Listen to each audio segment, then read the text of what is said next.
So our readings for week 6 begin with the part 4, the teachings on perfection beyond action. So a little bit below the headings here, the verses. Listen, great being, King of pure presence. The true teaching of the absolute meaning cannot be comprehended nor shown through concepts. It cannot be defined. It cannot become an object of fixation. It cannot be thought. It concerns a nature that transcends thought. So just reinforcing once again that idea that this is beyond concepts and thoughts and ideas about anything. In the next paragraph, those who abide in this natural non-discursive state reach enlightenment without embarking on a path. Without exercising the mind, they obtain self-arising wisdom without striving. In the next paragraph, in this state, the senses and their objects manifest as the clarity of fundamental condition. Buddhas and sentient beings are no longer seen as a duality, and everything is perceived as unity in the fundamental condition. And now we're actually applying a few concepts to that non-conceptual thing. That's kind of the trap that we work into whenever we try to write about the non-conceptual or even speak about the non-conceptual. On page 175, just below that first italics, my essence is like the sky, my meaning is fundamental reality. My nature is pure and total consciousness. Listen, I transcend concepts. I am the non-discursive state beyond accepting and rejecting. Just as the sky never accepts nor rejects anything, Samatapatra does not know the dualism of accepting and rejecting. So there's no concept of accepting or rejecting. Contained within me is the essence that never accepts nor rejects anything. Listen, great being, like the sky, I was never born. Okay? I've always been. So there's no born aspect. Contained within me is the unborn essence. And then in the next paragraph, second line, its self-arising nature transcends the limits of both eternalism and nihilism. And in the next line, it transcends the limit of material, eternal substance. And then the last sentence of this paragraph, those who discern a duality between Buddhas and sentient beings do not see the source that is pure and total consciousness. So that would be a reference to our own Buddha nature. We all have that Buddha nature. And it's whether we see that or not. So when we talk about pure view and we see all beings as Buddhas, it's seeing that pure nature that they all have, regardless of how we might perceive them from a relative point of view. And then the next section here talks about, my essence is difficult to understand. The next paragraph, access occurs on the basis of the principle of effortlessness. The view is disclosed without needing to meditate. The commitment is kept without needing to observe it. The capacity for spiritual action is acquired without striving. The path is not something to tread gradually. There is no level to achieve through training. Wisdom is a non-conceptual state that cannot at all be produced in any way. The ultimate nature is the authentic condition that cannot be altered. That's a good summary. And then skipping one paragraph on down, as all is the authentic natural condition, seeking to alter or correct this condition is a deed as grave as disassembling the truth. And then skipping to the next line, all the instructions that entail effort serve only as a guide to knowledge for those who need to eliminate the distractions of the sense objects and to retreat from a solitary place in order to attain the non-discursive state of equanimity. So sometimes we feel like we need to do those extra things, but it's not actually necessary if we're able to relate to that in the condition in which we are in equanimity. So whether we're off in a cave somewhere or we're sitting in the middle of New York City traffic, okay, doesn't really matter. There's equanimity. That is what we're working toward anyway. Listen, great being, in the next line, understanding my nature, I am the nature of pure and total consciousness. Pure and total consciousness is the supreme source. The nature of the supreme source is the state of body, voice, and mind. Now this would be the Buddha nature of body, speech, and mind. There is nothing that does not originate from the body, voice, and mind. And then he elaborates on this a little bit further down.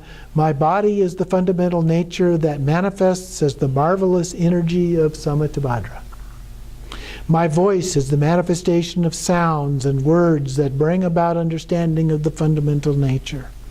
My mind is uninterrupted, self-arising wisdom that becomes the teacher's lamp of wisdom to show unmistakably the fundamental nature. And then continuing on, listen, great being, understand well everything that appears and exists. The whole animate and inanimate world is nothing other than the nature of my body. In this way, my essence is directly communicated. And then down the third line of the next paragraph, talking about the 5 elements. These are nothing other than my voice. In its way, the teaching is communicated through speech. And then in the next paragraph, all thoughts of the 6 classes of beings and the 5 elements are equanimity of the non-discursive state, the fundamental nature, unborn and unceasing beyond thought, my mind. So he elaborates a little bit on that. So then down below the italics here, second line in that first paragraph, the nature of total perfection is not something on which one needs to meditate. We just let that be as it is. And then the last part of the next paragraph, understand that my nature is fundamental reality, pure and total consciousness, and that is not something on which to meditate. We just rest in that state without actually meditating on it or about it.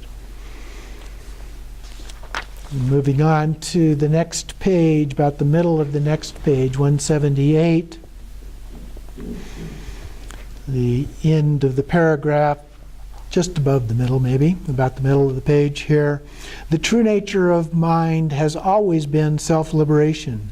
Striving to meditate amounts to forsaking the true nature of mind. So if it's an effort, it takes effort to do it, then we're going beyond this true nature of mind. What we really want to do is just rest in that true nature. It's one of the reasons that Khenchen Lama talks about nature meditation. It's so much easier to do that when you just go outside and rest in nature and just let it naturally be there. Okay? There's no effort required at all. Listen, great being, if you want to realize the nature of your mind, which is possible only by not having desires, you must not intentionally seek to find the non-discursive state of equanimity. It's already there. Remain naturally, without accepting or rejecting. Remain spontaneously in the state, free of commotion. And then the beginning of the next paragraph, as all is already perfect, now there is no need to do anything. As all is already realized, now there is no need to act. Remain in equanimity without judging or thinking. Listen, great being, not even the Buddhas of the past found anything outside of their own minds. They never altered the nature of the natural condition. Abiding in the non-discursive state, they realized their own mind. Then on the next page, talking about bodhisattvas judging and analyzing the two truths. They assert that the true nature of phenomena is emptiness, like space. The total bliss of Hatha Yoga is pure and total consciousness beyond judging and analyzing. And then he goes through and talks a little bit more detail about the different yogas, the Kriya Yoga, Upa Yoga, Yoga, Ma Yoga, and Anu Yoga. And then on the next page, in the second paragraph, again, listen, great being, the view and behavior of total perfection is not like that of the practices based on cause and effect, which is what all those other practices are based on. The view and behavior is like the sky. The sky is beyond thoughts and analysis. And then the end of the next line, judgment and analysis denotes deviation and hindrance. So we can get ourselves in trouble by trying to do those things. And then skipping down another paragraph, pure and total consciousness cannot be reduced to duality. And then the next paragraph towards the end of that first line, the sky is beyond accepting and rejecting. Into the line of the next paragraph, the sky is beyond effort. Into the line of the next paragraph, the sky is without substance. The sky transcends all examples. The sky is beyond all measure. So the sky is a metaphor. And remember that the word for sky in Tibetan refers both to sky and to space. So it can refer to anything. It just is.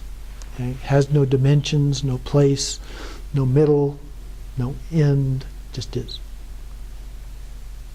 And then the last paragraph on that page in the second line toward the end, pure and total consciousness, which is the fundamental nature, cannot become the object of a view. Conceiving a view is a mistake. And we do talk, in fact, about the view in Dzogchen, but when we start to conceptualize it, to reify it, that's where we get in trouble. On the top of page 81, every vehicle has its commitment to keep, like an escort along the path to enlightenment. However, as pure and total consciousness is beyond subject and object, there is nothing external to keep. Thus, there is no commitment to observe. And commitments being vows to observe and so forth. But there's nothing to make a vow to, right? So we just do that within. Every vehicle has its capacity for spiritual action. Like a helper on the path to enlightenment, pure and total consciousness is self-perfected, so there is no need to obtain spiritual capacity. It's already perfect. Every vehicle has its own level of realization, like a base or support along the path to enlightenment. At the level of total perfection, there is no need to train oneself to progress along the levels of realization. There are no levels. Okay? Every vehicle has its conception of an ultimate nature. Total perfection is pure and total consciousness.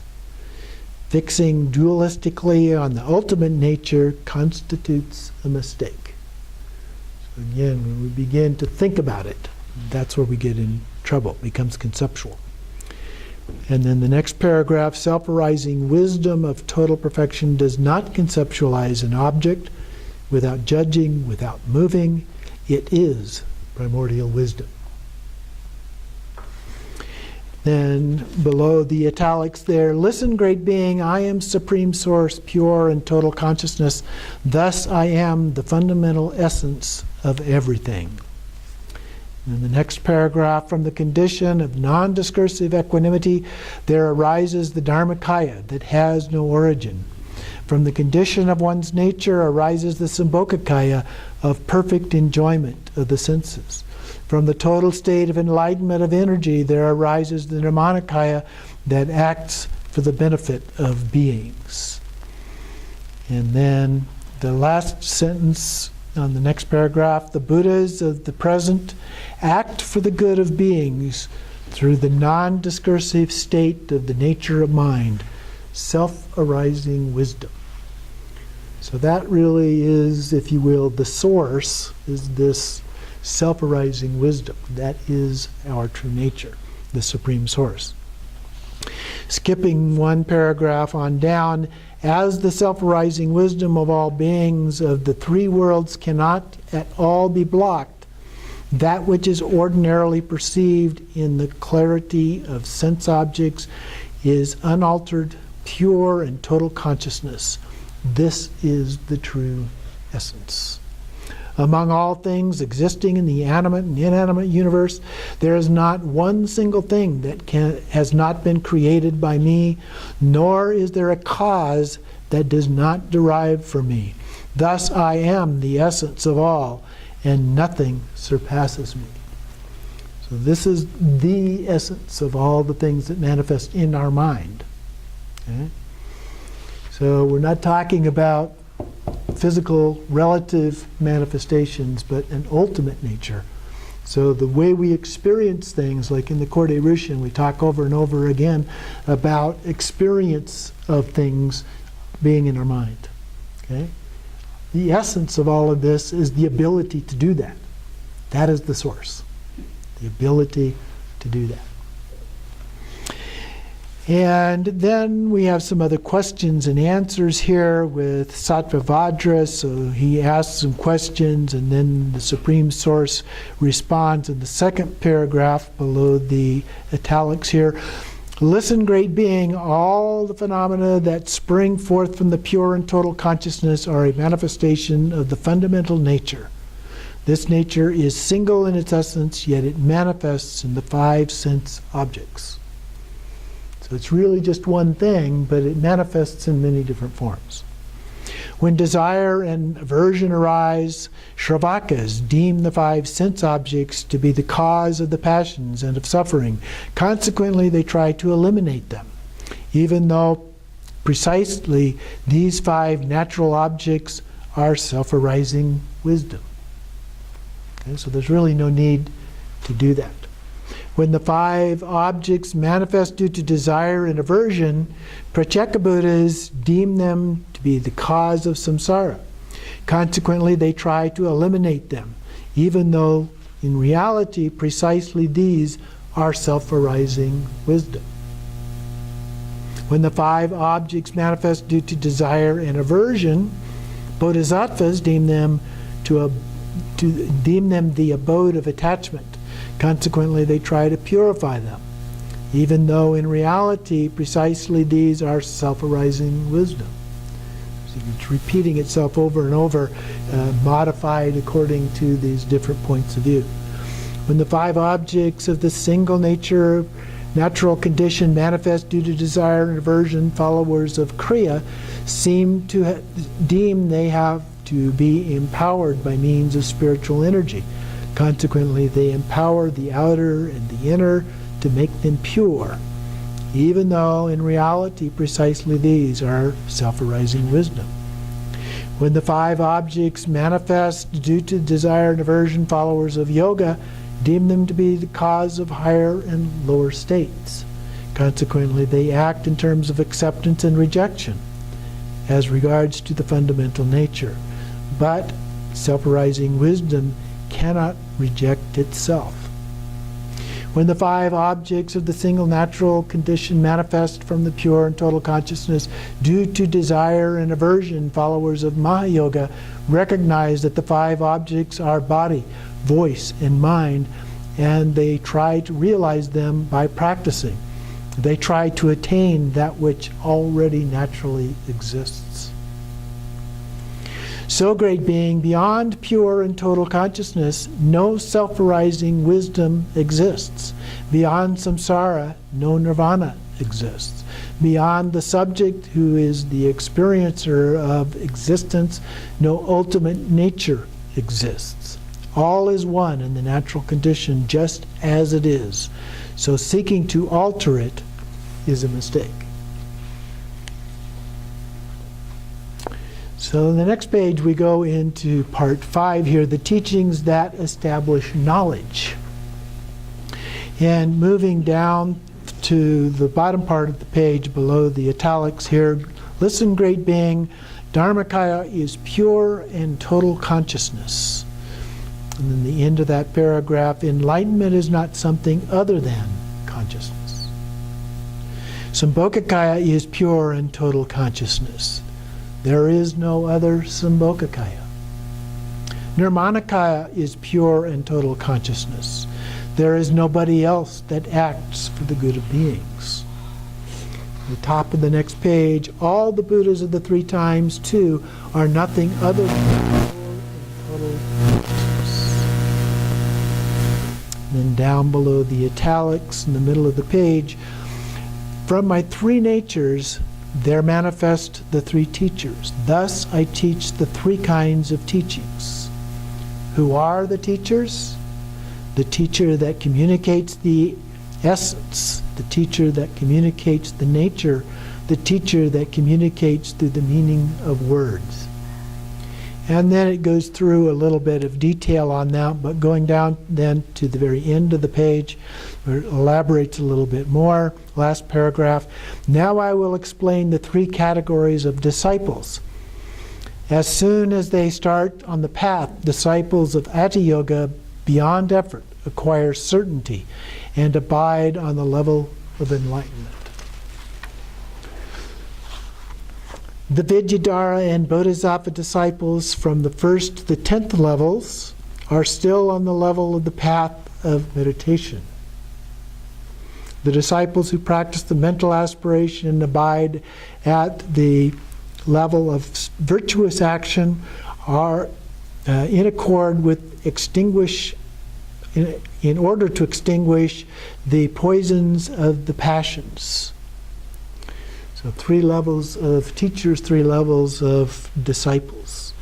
Then skipping a paragraph, the true essence of enlightenment that does not manifest visibly is precisely the authentic nature. In the next paragraph, the phenomena of manifestation and the essence of enlightenment that never manifests are both the authentic nature of mind. Not understanding it, everyone perceives it in his own way. But even if the Buddhas of the 3 times were to seek this nature, they would not find it. It just is. There's nothing really defined. Then continuing on below the italics, listen, great being, the state of non-action is precisely my nature. My being itself is non-action. This is my nature. The nature of nature is the natural state that cannot be modified. Then the next paragraph, the nature is unchanging. If you meditate on it, you are trying to correct and transform it. I am original self-perfection. If you try to achieve me through effort, you will alter me. You cannot reach me by treading a path. You cannot find me by seeking. You do not purify me through training yourself. Have no view about me. I am beyond being an object.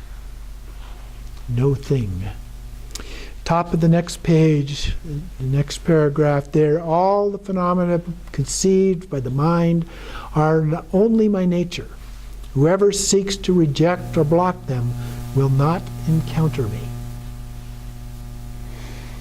And then down, middle 2 paragraphs down below there, being the fruit that already exists in nature, there is no need to seek them elsewhere.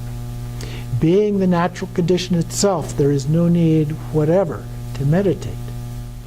Never having been born, they cannot be destroyed. Not depending on anything, there is no need to seek a state of meditation. Whoever meditates on me will not encounter me precisely on account of that meditation. So in effect, meditation can become its own obstacle. And then the next paragraph, being utterly pure by nature, the fundamental condition does not need to be purified. Being pure from the beginning, it does not need to be cleansed. Being ever self-perfected, there is no need of effort to attain it. And then the next paragraph, from the beginning, the phenomena that appeared as the object of the 6 senses too are this very nature and nothing else. And moving on to the next page, in the middle of that paragraph, by recognizing that all objects are this same nature and that they transcend judgment and concepts, whatever appears, one remains in the self-arising state without trying to grasp it, without accepting it or rejecting it. And in the next paragraph, as I am beyond causes and conditions, there is no need to try and attain me through effort. As I am self-perfected, there is no need to adopt a conduct. As I am primordial wisdom, there is no need to try to know me. As I am self-arising, there is no need of causes and conditions. As I am beyond good and bad, there is no need to accept or reject me. And then it goes on, it talks again about different disciples, different applications, the Maha-yoga looking at pacifying, enriching, subjugating, wrathful kinds of activities, and so forth. And then on page 189, in the second paragraph there, beginning at the end of the second line, it is of no use to mumble formula or recite mantras. It is of no use to form ritual gestures with your hands. It is of no use to concentrate on visualizing the radiation and reabsorption of light. Remaining in the natural condition, abide in unmovable self-perfection. But recall also at the same time, that doesn't mean that you can't do those other things. And they can also be useful to us in different ways and at different levels.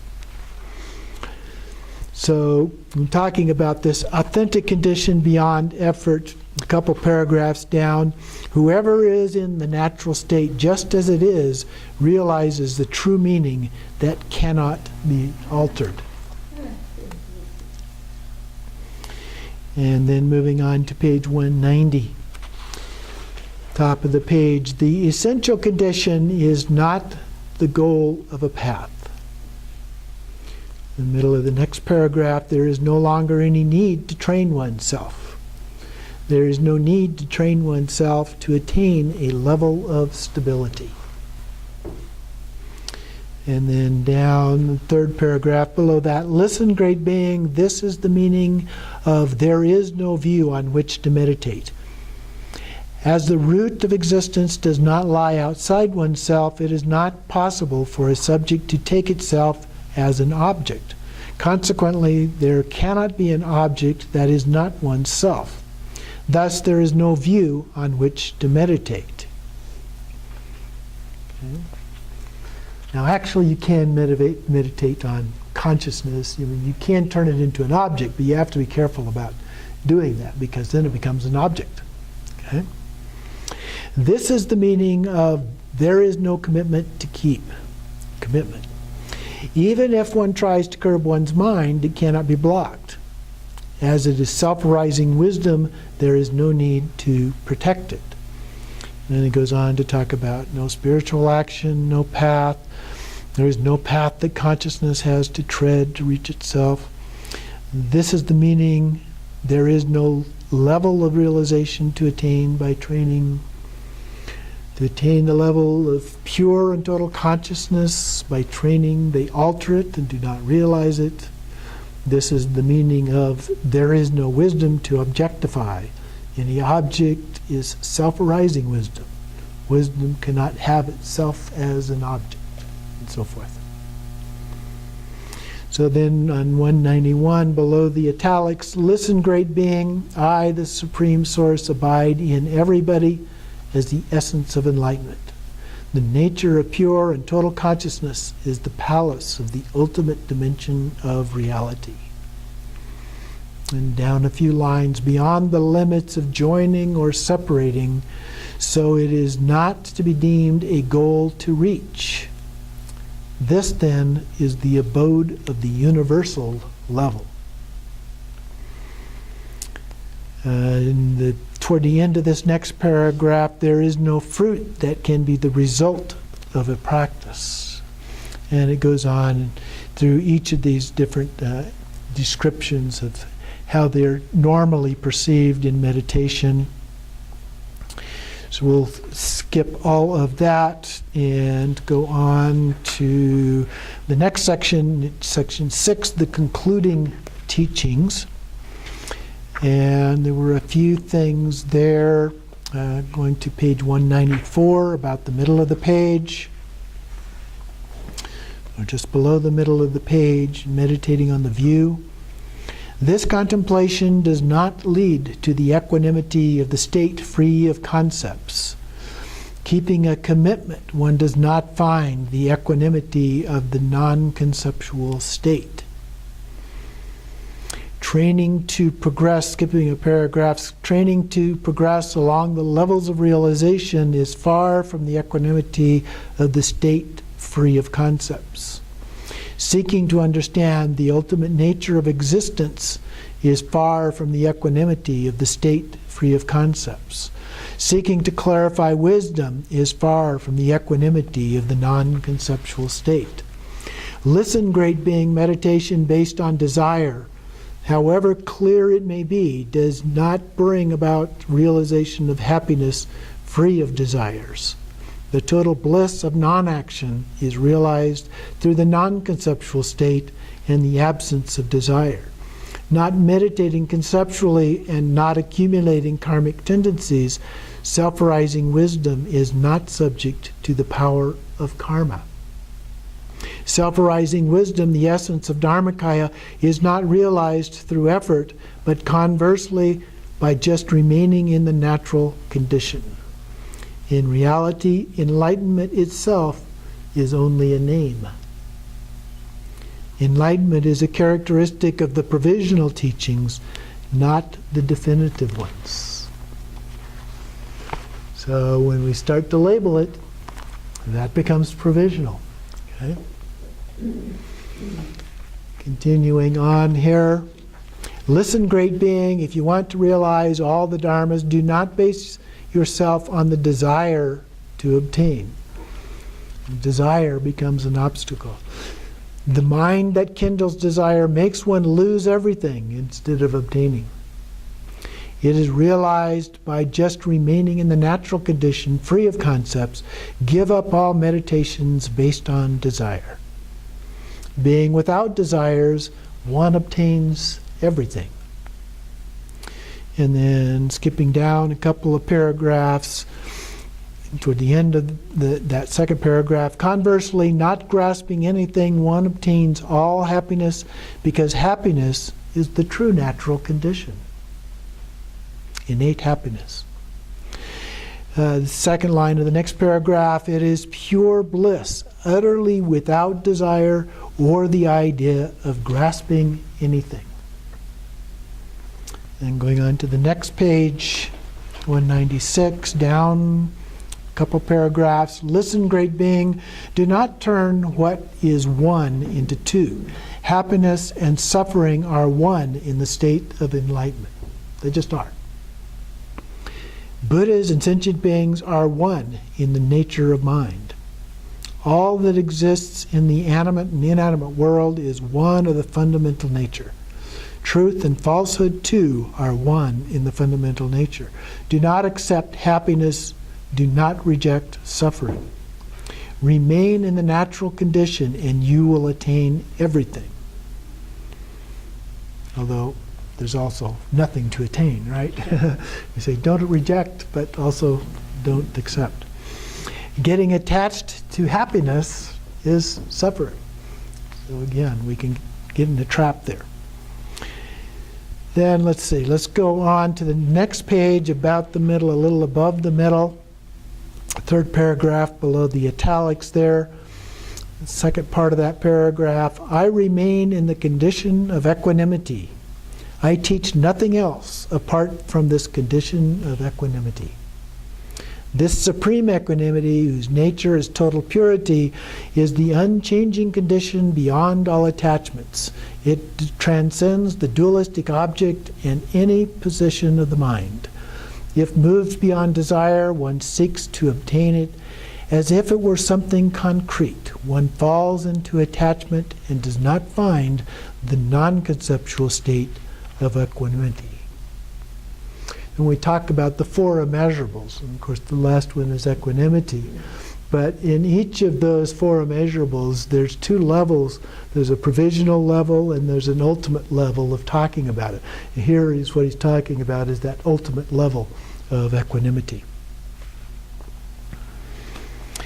And so then he talks about a few other things here. Go to the last couple lines of the page. The fundamental nature beyond concepts abides in equanimity. And then we're going to go over to page 199 at the top of the page. The second line, all the expressions and meanings are only pure and total consciousness. The dimension of emptiness and the space of the sky are nothing other than pure and total consciousness beyond concepts and free of hindrances. And then moving a little beyond the middle of the page here, paragraph that starts, as it does not conceptualize the object, self-arising wisdom is beyond all considerations of defects or qualities deriving from karmic tendencies. So karma itself is an idea. It's a tendency. So we're transcending even that, just like in the Heart Sutra. We're transcending all of those. And then the very last paragraph here on this page. So first of all, one must teach in a precise manner the nature of one's consciousness.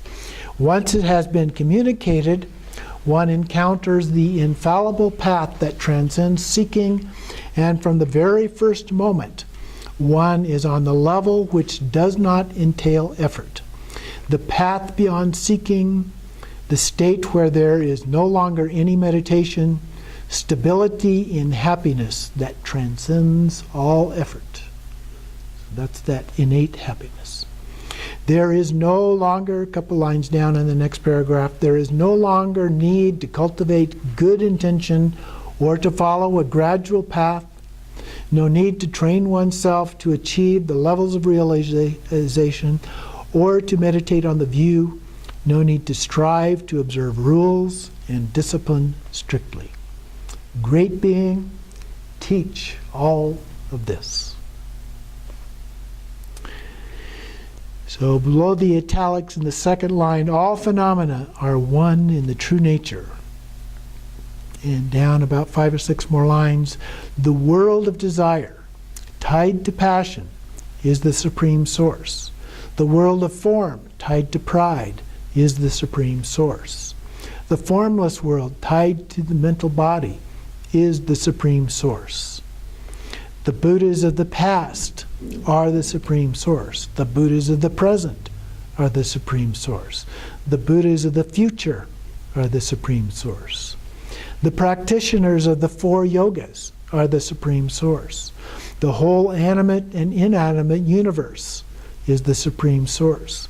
Apart from the supreme source, there are no Buddhas or sentient beings. No animate and inanimate universe or any other phenomena exists. Thus spoke Sattvavajra. So he's summarizing all of these teachings back to the supreme source, Samattabhadra. And so then the final paragraph on the next page, or 2 paragraphs, page 201, then Kunjed Gyalpo is then making final remarks. The teachings of the teachers of the 3 dimensions speak cause and effect, specifying that by practicing, engaging on the cause, one produces the fruit. Using the terms Buddhas and sentient beings, they explain the mind must obtain the fruit of enlightenment. But this is not my teaching. My nature transcends the duality of cause and effect, as there is no duality whatever between Buddhas and sentient beings. Enlightenment is not something that the mind needs to obtain. I, the Supreme Source, am the nature of consciousness, self-arising wisdom. So that actually is the first of the 3 parts of the root text that we've gone through the last couple of weeks now. So next week then we'll go into part 2, and then in the 8th week we'll go into part 3 of all of those.